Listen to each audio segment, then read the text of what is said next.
TikTok. Good day everyone, my name is Hannah Lindsay Pastor from class 11 Our Lady of Fatima University.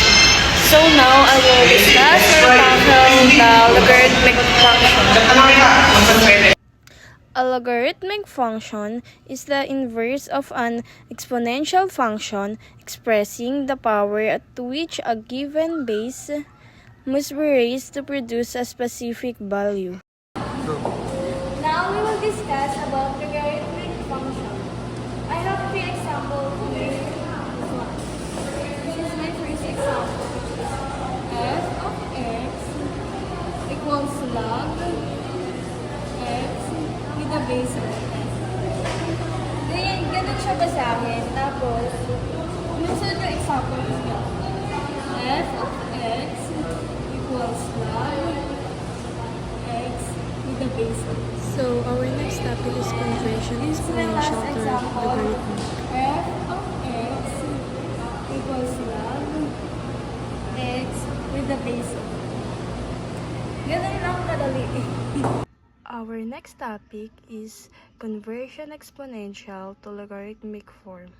Ito, madali lang to kasi lalagyan mo lang siya ng log. I have three examples here, so this is how to do the conversion exponential to logarithmic form. Ganito siya. Lalagyan lang kayo ng log. Log of 8 with the base of 2 equals 3. Next, log of 100 with the base of 10 equals 2. Next, log of 1 with the base of 5 equals 0. Ganyan siya babasahin. Again, log of 8 with the base of 2 equals 3. Log of 100 with the base of 10 equals 2. Log of 1 with the base of 5 equals 0. And para maintindihan nyo talaga yung conversional to exponential logarithmic, ganito siya. Ayun nga, maglalagay kayo ng log sa unahan, tas yung palaging log of ganun-ganun nyo is palaging yung eto. Palaging yung equals log of 27, tas yung palaging base nyo ay eto. Log of 27 with the base of 3 equals, yung pinaka-equals nyo is yung eto, yung nasa taas ng 3 equals 3. Ganun lang siya kadali. And thank you. And before to proceed our next topic, try to solve this.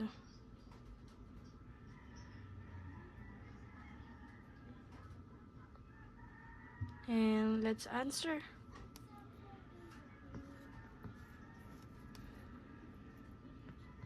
Log of 81 with the base of 3 equals 4.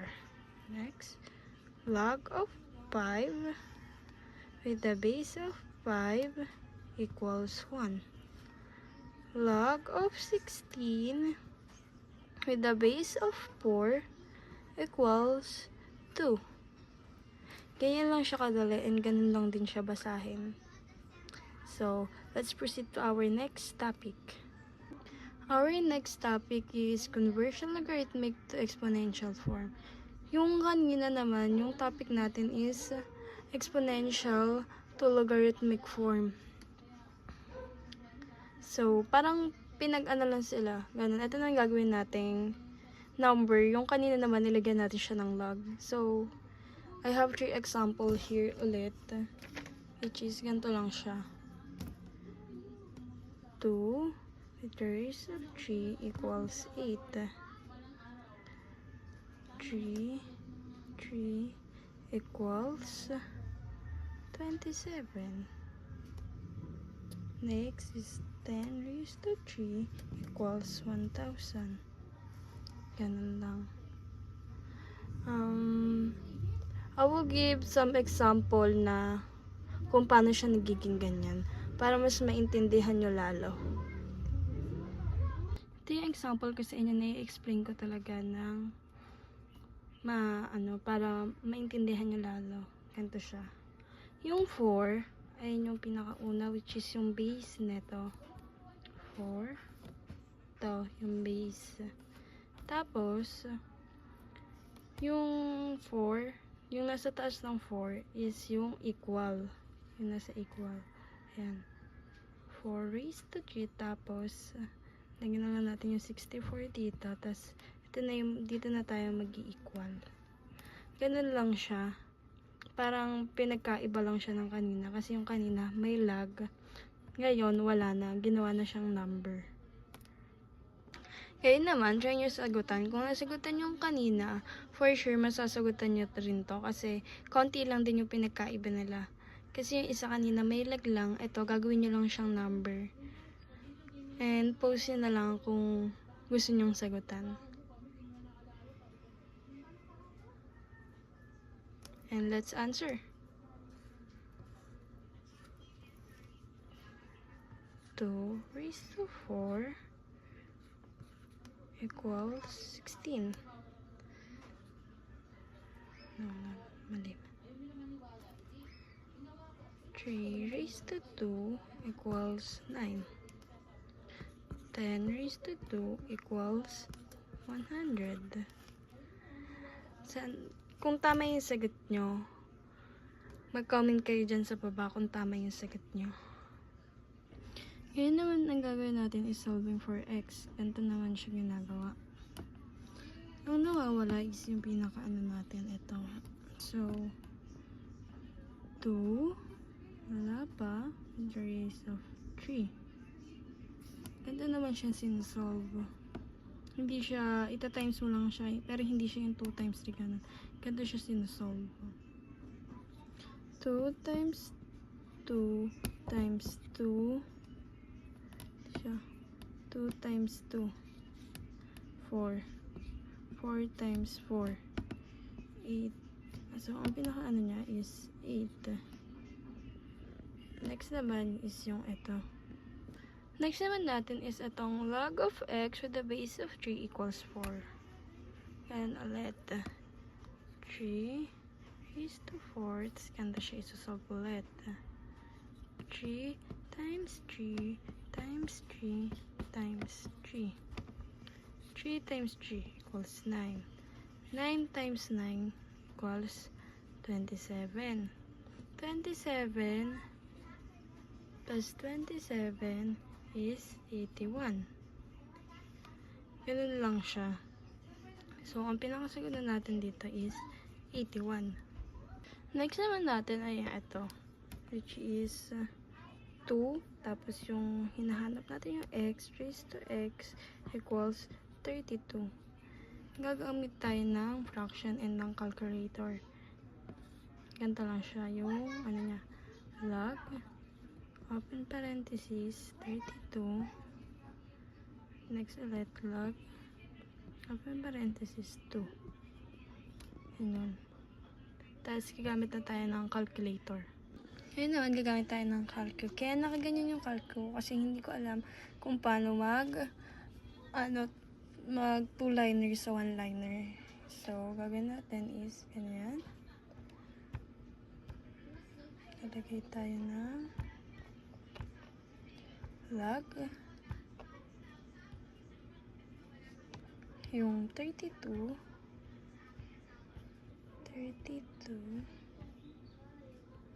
close parenthesis, tapos yung sa baba naman is log ulit, tapos yung 2 equals 5. So, yung ano natin, yung pinaka-ano natin dito is x equals 5. Ayun na yun nandito. Giging 2 raised to 5 equals 32 na siya. Ngayon naman, try nyo siya sagutan.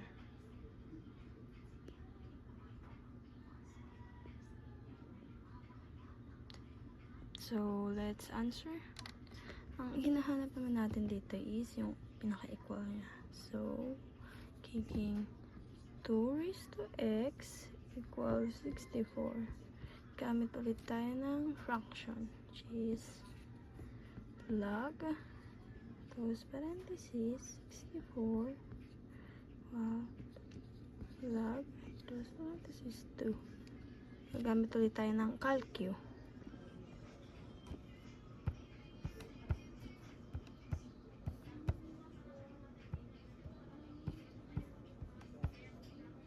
Then yung 64. Sa baba naman is log ulit. Then yung 2. Tapos parenthesis. Ang pinaka-equal niya is 6. So, ang pinakasagot natin is x equals 6. So, magiging 6 na siya. In 2 raised to 6 equals 64. Ang next naman natin is log of x with the base of 5 equals 3. So, magiging 5 raised to 3 equals, which is yung x nga hanapin natin. Ganun ulit yung pagsasolve. 5 times 5 times 5. 5 times 5 is 25. 25 times 5 is 125. So, ang pinakasagot niya is 125. Ganito na siya babasahin. 5 raised to 3 equals 125. Next naman natin is ulit yung 4 raised to 3 equals, which is yung x. So, gawin natin is 4 times 4 times 4. 4 times 4 is 16. 16 times 16 is 64. So, ang pinakasagot na natin dito is 64. So, 4 raised to 3 equals 64. Ganun lang. Thank you, guys. That's all, guys. And before I end this video, I want to know something. The only way to learn mathematics is to do mathematics by Paul R. Calmos.